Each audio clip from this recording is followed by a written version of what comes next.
Now, you actually grew up in South Central. Yeah. Okay. Yep. You ended up well, I don't know if you co-produced it or you were involved in the Bloods and Crips Made in America Yeah, I produced documentary. that. Yeah, that was my documentary. That was an incredible documentary. Thank you, by the way. man. I mean, for me, it was like, I was helping Game out with his career early on, when he was signed to Dre, through the documentary and through and like maybe the next album after that, just with his brand, his personal branding and the branding of Black Wall Street. And I realized that, I had a greater responsibility, to the city of LA and, to all the homies, big homies, OGs. And when I did that documentary, it was really, I wanted to give the gangbangers the opportunity, the gang members an opportunity, to express themselves, right? Because everybody always came in doing investigative reports and police telling how they feel and things like that. But I wanted to shine the light on them so one, they can see themselves, but two, people can see, what these dudes really got going on and how they're real people. You know what I mean?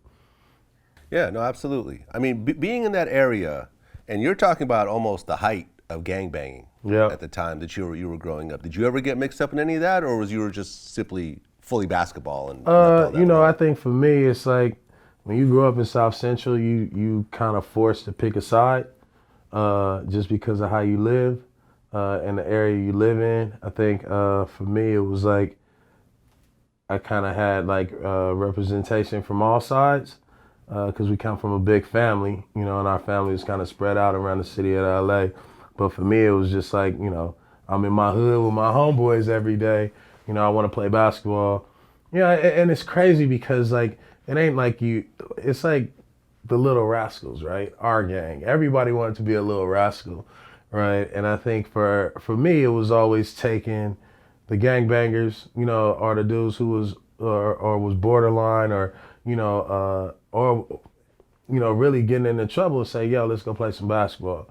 Let's go play some football. Like always trying to be the one that kept us entertained. You know what I mean? Instead of like, kept us trying to survive or out there doing something because we bored.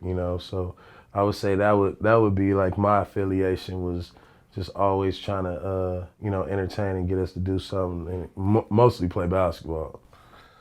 Well, when you were 5, you and your sister were actually basically taken from your mom and put with your grandparents? Mm-hmm. Okay. Yeah. That was probably, I mean, that sounded like a pretty serious situation right there. Yeah, I mean, you growing up in South Central LA, man, and you ain't got no stability. And so my sister and I, we were fortunate to go live with our grandparents. And I think after that, it really gave us stability, core values, learning how the proper etiquette, right? But most importantly, it gave us a roof over our head. So when you wake up in the morning, you wake up with a roof, and then you got somewhere to come back home to, right? And I think that's that's the most important thing for me was like just having somewhere where I knew I can like lay my head and rest. So that was a big moment I think for me and my sister because we didn't really know where we were gonna go, but my grandparents stepping up and assuming that responsibility.